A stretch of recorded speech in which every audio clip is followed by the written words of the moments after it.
بسم اللہ الرحمن الرحیم۔ السلام علیکم ورحمۃ وبرکاتہ۔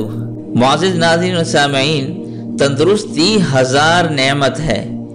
اس 3 لفظی کلمے سے کون واقف نہیں، سوائے ان کے جو صحت کے کسی مسئلے سے دوچار نہ ہوئے ہوں، اور اللہ نہ کرے کہ کوئی صحت کے مسائل سے دوچار ہو، وگرنہ تو صحت کی بحالی کے لیے جو پاپڑ بیلنے پڑتے ہیں وہ مریض جانتا ہے یا اس کا اللہ۔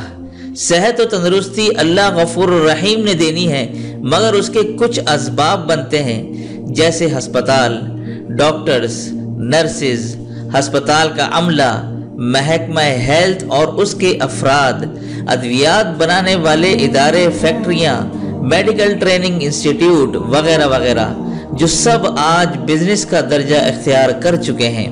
جب اس طرح کے شعبہ جات بزنس کی شکل اختیار کر لیں تو پھر خیر کی امید بیکار ہے، اور خاص کر صحت کے شعبے میں بہت پہلے ڈاکٹر اور حکیم خاک کی پڑیے سے بھی مریض کو چنگا بھلا کر دیتے تھے، مگر اب حالات یکسر مختلف ہیں، نہ وہ ڈاکٹر، حکیم، نہ خاک کی پڑیا۔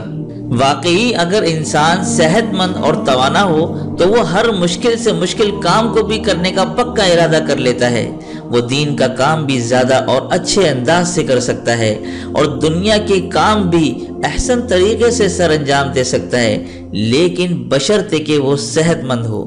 اور صحت مند رہنے کے لیے آپ کو متوازن غذا کا استعمال اور جن اشیاء سے آپ کی صحت کو نقصان ہو سکتا ہے ان سے پرہیز کرنا ضروری ہوگا، جیسے بعض لوگوں کو سرد تاثیر رکھنے والی اشیاء کی ضرورت اور گرم تاثیر رکھنے والی اشیاء کے کم استعمال کی ضرورت ہوتی ہے، اور اسی طرح بعض لوگوں کو گرم تاثیر رکھنے والی اشیاء کی ضرورت اور سرد تاثیر رکھنے والی اشیاء کے زیادہ استعمال سے بچنے کی ضرورت ہوتی ہے۔ اسی لیے آپ کو اپنی صحت کے مطابق غذا استعمال کرنی چاہیے، لیکن یہ اس وقت ممکن ہوگا جب آپ روزمرہ زندگی میں استعمال ہونے والی اشیاء کے متعلق معلومات رکھتے ہوں گے۔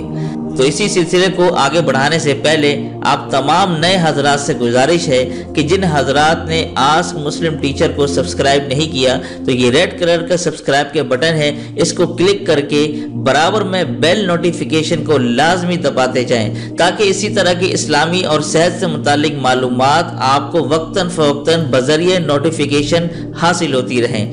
جزاک اللہ خیر۔ تو محترم ناظرین و سامعین، اسلام صرف عبادت کا ہی نام نہیں ہے، بلکہ اسلام نے انسان کی زندگی اور صحت کو بھی خوب اہمیت دی ہے، اور اپنے آپ کو صحت مند رکھنے اور طاقتور رہنے کی ترغیب خود ہمارے پیارے نبی صلی اللہ علیہ وآلہ وسلم نے دی ہے۔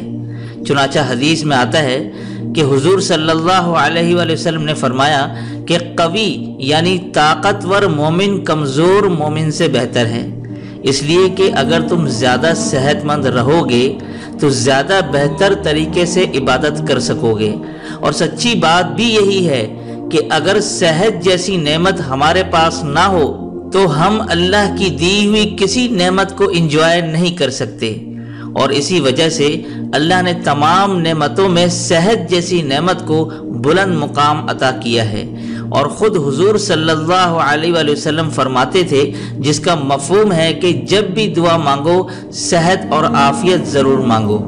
معزز ناظرین و سامعین، اکثر لوگ اسی ٹینشن میں رہتے ہیں کہ ہم اپنی صحت برقرار رکھنے کے لیے کون سی غذائیں کھائیں اور کون سی غذائیں نہ کھائیں، اور کچھ لوگ اتنی احتیاط برتنے لگ جاتے ہیں کہ وہ صحت مند غذاؤں کو چھوڑ کر ہلکی پھلکی غذا کھانا شروع کر دیتے ہیں، جس کی وجہ سے وہ اپنی رہی صحیح صحت کو بھی گرا دیتے ہیں۔ آپ حضرات کچھ بھی نہ کریں، بس صرف 2 کام کرنا چھوڑ دیں، انشاءاللہ صحت مند بھی رہیں گے اور لمبی عمر تک بیماریوں سے ہمیشہ محفوظ رہیں گے انشاءاللہ۔ معزز ناظرین و سامعین، کھانے پینے کے بارے میں جو احتیاط کرنی ہے وہ سن لیجئے کہ each bite is a net gain اور لاس۔ ایک مشہور انگریزی کہاوت ہے to lengthen your life lessen your meals, کہ اگر آپ اپنی زندگی لمبی کرنا چاہتے ہیں تو آپ اپنے کھانوں کو تھوڑا کر لیجئے. Instead of using medicines, better fast today. Fasting cleans the liver, kidney, breath and flushes the toxic material. So fasting is the key to internal purification. کھانے پینے میں be aware of harmful salt. یہ جو ہم نمک کھاتے ہیں یہ بہت زیادہ نقصان دہ چیز ہے. یہ نمک انسان کے جسم میں بالکل ہضم نہیں ہوتا. یہ اسی طرح انسان کے جسم سے نکل جاتا ہے. ہم اس کو چکھنے کی خاطر صرف کھاتے ہیں، لیکن جب وہ سسٹم میں ہوتا ہے تو انسان کے بلڈ پریشر کو بڑھا دیتا ہے. معزز ناظرین و سامعین، نمک جب انسان کے جسم میں جاتا ہے تو یہ جسم سے کیلشیم کو استعمال کرتا ہے. چنانچہ اگر خوراک کے اندر کیلشیم ہو تو وہ سارا استعمال کر لیتا ہے، اور اگر نہ ہو تو پھر انسان کی ہڈیوں سے کیلشیم لے لیتا ہے. اس لیے جو بچے سالٹی پوٹیٹو چپس زیادہ کھاتے ہیں ان کی ہڈیاں کمزور رہ جاتی ہیں. اس کی بنیادی وجہ نمک ان کے جسم کے کیلشیم کو کھا جاتا ہے. جسم میں جو ٹاکسک ایسڈ کرسٹل بنتی ہے یہ جوائنٹس کے اندر جاتی ہے اور ان کو اسٹف کر دیتی ہے. چنانچہ چھوٹی عمر میں انسان کو جوائنٹس پرابلم شروع ہو جاتے ہیں. تو یہ تھی سب سے پہلی چیز، نمک جو ہمارے ہڈیوں کے لیے انتہائی نقصان دہ ہے. تو انسان کو نمک کا استعمال کم سے کم کرنا چاہیے.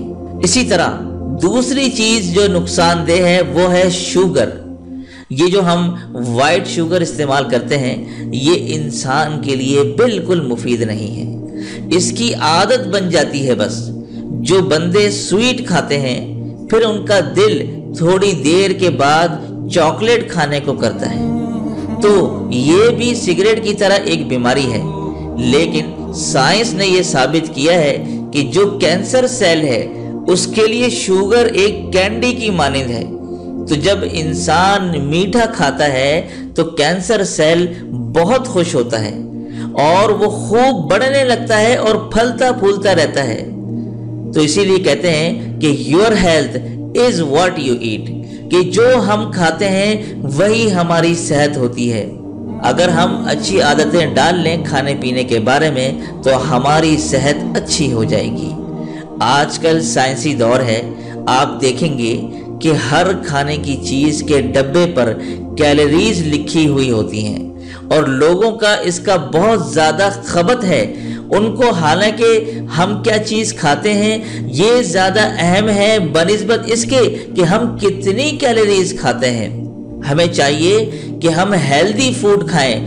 چنانچہ گھر میں جتنی آسان جگہ ہیں ان پر فروٹ اور ڈرائی فروٹ کو رکھنا ایک اچھی عادت ہے.